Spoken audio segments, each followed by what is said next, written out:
In Arsenal's victory against Paris Saint-Germain, we learned something quite devastating about who they are. Arsenal was supreme in every single metric. They exploited the weaknesses in the Paris Saint-Germain team and made a really good side look pedestrian. They made the side who currently sit top of Liga, who have an excellent manager, they made them look ordinary. But something weird has happened. The reaction to this result doesn't seem to chime with the way I feel about the game. I feel like people have been quite dismissive about what Arsenal have achieved, as if the challenge of playing against Paris Saint-Germain is non-existent. Whereas I don't see it that way at all.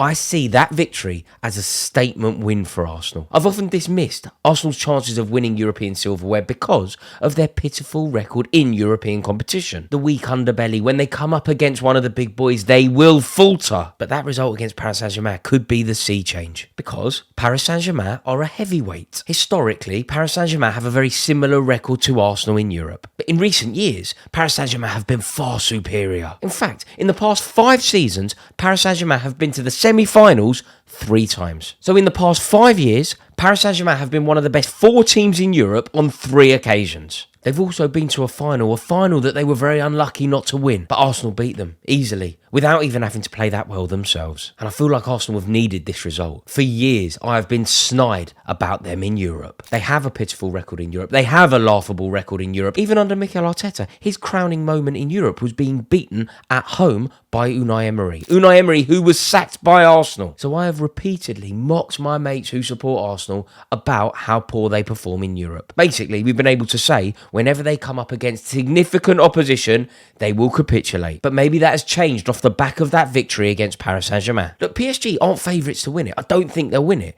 But they are serious contenders. They have a highly skilled and tactical manager in Luis Enrique. But Arteta made light work of dispatching him. Like, Enrique would be so much more experienced than Arteta, wouldn't he? He's 12 years older than him. He's also his old mate from their Barcelona days, but he outmaneuvered him with ease. And it's also important to acknowledge that Arteta is learning fast. This is only Arsenal's 2nd Champions League campaign under him. And he was playing against a side who are mature, with an experienced manager, a team who are European veterans, a team who are aware of the gamesmanship. Paris Saint-Germain know how to win games of football in European competition. But Arteta's artistry, his craft, and his almost slippery skill is what has set his side apart so far this season. And it was on display again in Europe, which is really significant. Like, it really does feel like Mikel Arteta can deal with whatever's thrown at him, doesn't it? Like, he's totally pragmatic, he does what works, and having been forced to adjust to life off the back of that Martin Odegaard injury, Arteta almost redefined his team, shifted his ideology, delicately and gently swapped Arsenal from a side who were totally obsessed with possession stats into a team who defend resolutely and batter you on the counter-attack. You know what they say? Find you a guy that can do both. And it seems like Mikel Arteta is that guy. Capable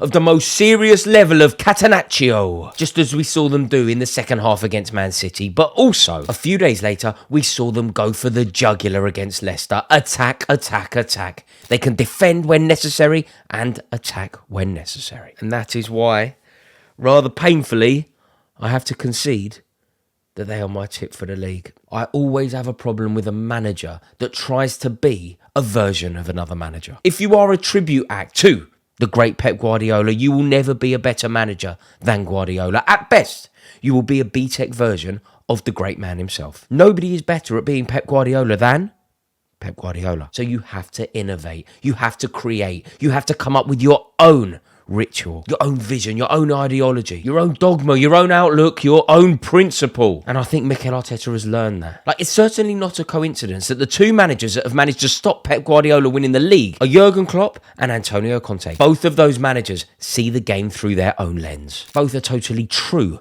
and convinced by their own vision. And neither would even dream of being a homage to another manager. And Arteta has done exactly that. He has borrowed from Guardiola, no doubt, but he also has his own approach. And we can see now that Arteta looks comfortable with the demands of European football. And Arsenal, they're starting to play a little bit like a European team. They have that edge to their game. They're slightly snide, they're not naive, and they certainly have a cynical edge when required. And think of all great European teams. What are they all built upon? A solid defence. Whatever team you believe to be the best team to have ever won the European Cup, I guarantee you this: iconic centre-half. Franco Baresi, Ronald Koeman, John Terry, Jaap Stam, Sergio Ramos, Jerome Boateng, Antonio Rudiger, Paolo Maldini, Alessandro Nesta, and of course, Jamie Carragher. And Arsenal now have their version of that. The clean sheet that Arsenal got against Paris Saint-Germain was the 17th time that they have not conceded a goal in 2024. In Europe's top 5 leagues, only Real Madrid have kept a clean sheet on more occasions. You know, I don't know if you heard Luis Enrique talking about Arsenal,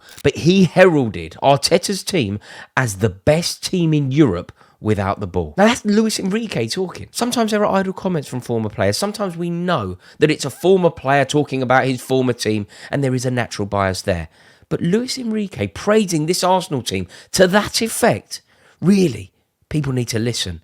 This is problematic if you do not want Arsenal to win the league. And I really do worry. In fact, where do you sit on this? Can you see a world where that sort of performance against Paris Saint-Germain could suggest that Arsenal could win silverware on the grandest of stages? Think about that Paris Saint-Germain technical polish instilled in the team by Luis Enrique. Mikel Arteta sorted it out. He didn't even have to break sweat. And it's their versatility that makes them so worryingly lethal. They can press high. They're brilliant at pressing high. They're one of the best pressing teams in the league. In Gabriel Jesus, they may have one of the best pressing forwards in world football. Bukayo Saka, on your case. Leandro Trossard doesn't stop. Kai Havertz works relentlessly. But equally, you want them to sit deep, perform a low block. Arsenal are completely happy to do both. And in European competition, when you come up against the very best, that flexibility could be vital. In fact, that flexibility could be utilised in the same game. It almost feels like I have to mention it, but nobody's going to be shocked or surprised to learn that Arsenal scored yet another set-piece goal. Now I'll tell you the stat anyway. It was their 6th set-piece goal in 9 games so far this season. Ludicrous. So I guess the question that I'm asking you is this: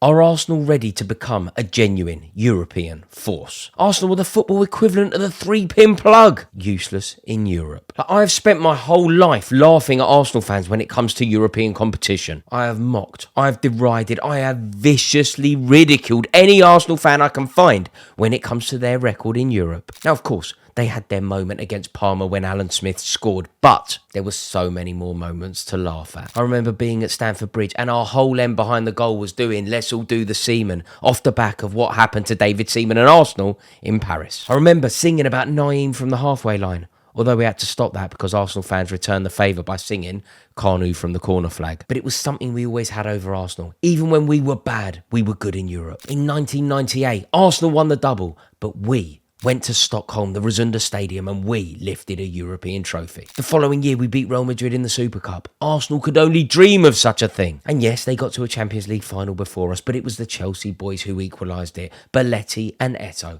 Chelsea legends for that night in Paris alone. And because of the record, I've always been fairly arrogant when talking about Arsenal in Europe. I have dismissed their chances altogether. But something does feel worryingly different. There is a competency to this Arsenal side.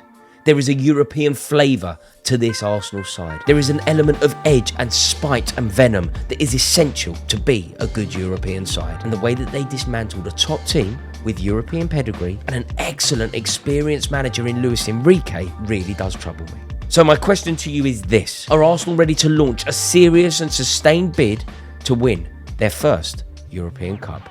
Please tell me the answer is no, but I'm going to be honest with you. I'm slightly worried. As always, thank you so much for watching this video. I really do appreciate it. If you would be kind enough to like this video if you've enjoyed it, and please do click subscribe. It would be an honour to welcome you into this community and it really does help me out. Thank you so much.